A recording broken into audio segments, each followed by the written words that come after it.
This is a lot about like the character, at least it's a lot about the liberation of the mind to the body at the end of the story. So I'm quite interested in that compared to the movies that you've done in the past. How does that relate to the evolution of the themes that you guys honestly, I don't really think in those terms, you know? I mean, I don't think about my career because I don't have to worry about the connections amongst my films because I know that there will be some and they just sort of take care of themselves. So I actually haven't given any thought to what you're talking about. I think you could probably do a better analysis of my films than I can, honestly. I'm not trying to be evasive, it's just that some people think that I come to a new movie thinking about how it connects with my other movies, but I actually don't. I mean, the wonderful thing about doing a new movie is you forget all your other movies, you know? And I forget Robert's other movies, and I forget Paul Giamatti's other movies, because suddenly we're there making a new thing, and that's the excitement, you know? And the connections, of course there are some connections, naturally.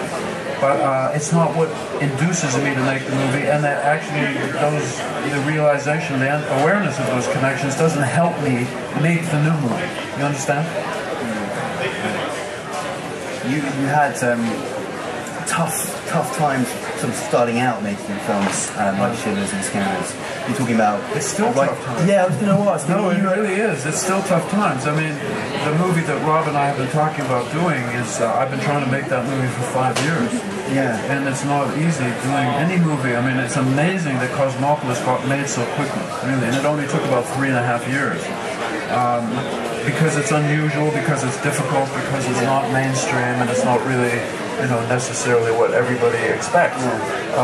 So anything that interests me seems to be a very difficult sell, you know, difficult film to make.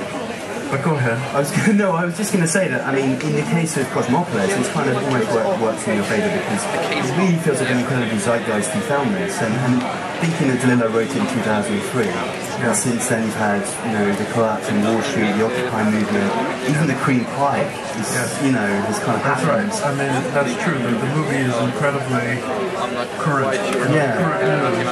But it's an accident. You know? But it's not. And it can be the reverse can happen. You know, it can backfire on you. I mean, for example, I did a movie called In Butterfly, and at the same time there was another movie about homosexuality in the Peking opera.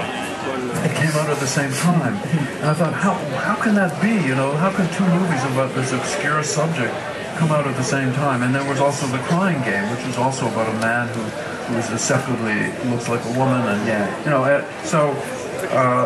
That seems to happen a lot in Hollywood. But those weren't even Hollywood movies, none of them, no. So it's strange. Maybe I deserve this.